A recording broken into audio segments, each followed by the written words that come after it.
Bismillahirrahmanirrahim. Assalamualaikum warahmatullahi wabarakatuh. Selamat pagi, berjumpa lagi di channel Hamizan Mizan. Pada kesempatan kali ini kita akan membahas mengenai informasi P3K yang terbaru. Ikuti terus video ini sampai selesai. Jika ada pertanyaan nanti tulis kolom komentar. Jangan lupa like, subscribe, dan share video ini agar bermanfaat untuk rekan-rekan yang lainnya. Terima kasih yang sudah like, subscribe, dan share. Kita ikuti video ini dengan saksama. Nah, teman-teman masih banyak pertanyaan kepada kita mengenai apakah kita membuat akun lagi atau seperti apa. Nah, di sini ada hari Kamis kemarin ya, ada rekaman atau siaran pers ya nomor 11 rilis BKN 9 2023 Jakarta 14 September tahun 2023. BKN dibacakan sejumlah instansi pemerintah dukung kelancaran pendaftaran seleksi CASN 2023.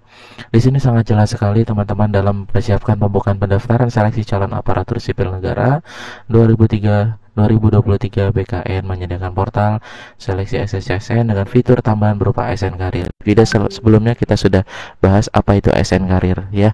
Yang belum lihat, intinya adalah ASN Karir adalah informasi berupa mengenai job pekerjaan kita, bahkan sampai informasi gaji yang akan kita terima ya. Nah, kemudian dari aspek kesiapan BKN infrastruktur, dukungan infrastruktur, Deputi Bidang Sistem Informasi BKN Pak Suharmen menyampaikan sebuah kerjasama ya. Nah, kemudian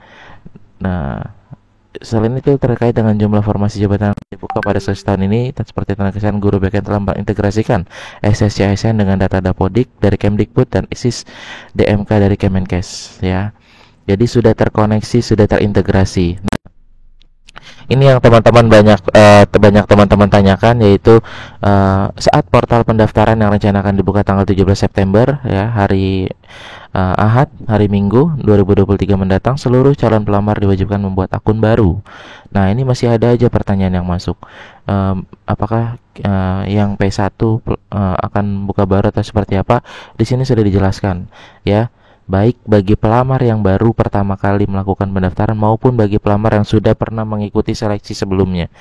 Ya, jadi yang sudah pernah mengikuti seleksi sebelumnya juga tetap membuat akun baru. Ya, terang Suharmen dalam konferensi pers BKN.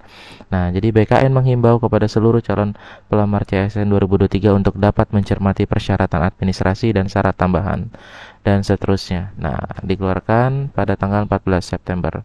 Nah, kemudian untuk surat Menpan RB ya nomor 649 tahun 2023 tentang mekanisme seleksi pegawai pemerintah dengan perjanjian kerja atau P3K untuk jabatan fungsional guru pada instansi daerah tahun anggaran 2023 ya.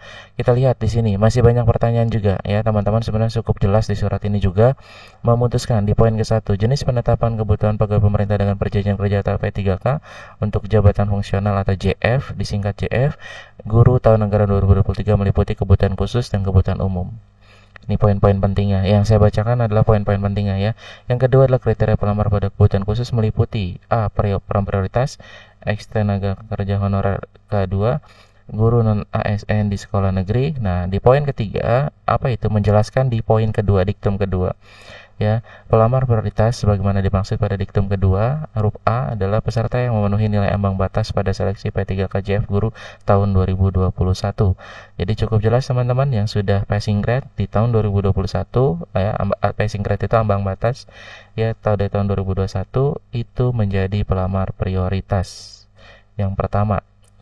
Kemudian yang keempat, XTHK2 atau tenaga honorer kerja K2, kategori K2 sebagaimana dimaksud pada diktum kedua, huruf B adalah XTHK2 yang terdaftar dalam pangkalan data atau database XTHK2 pada BKN. Poin kelima, guru non ASN di sekolah negeri sebagaimana dimaksud pada diktum kedua, huruf C adalah guru non ASN di sekolah negeri yang terdaftar di Dapodik Kemendikbudristek dan memiliki masa kerja paling rendah 3 tahun. Jadi cukup jelas. Jadi poin 3, 4, dan 5 itu menjelaskan diktum yang kedua, poin A, B, C. Di poin ke-6 atau diktum ke-6, kriteria pelamar pada penetapan kebutuhan umum meliputi lulusan PPG yang terdaftar pada pangkalan data atau database kelulusan PPG di Kemendikbudristek.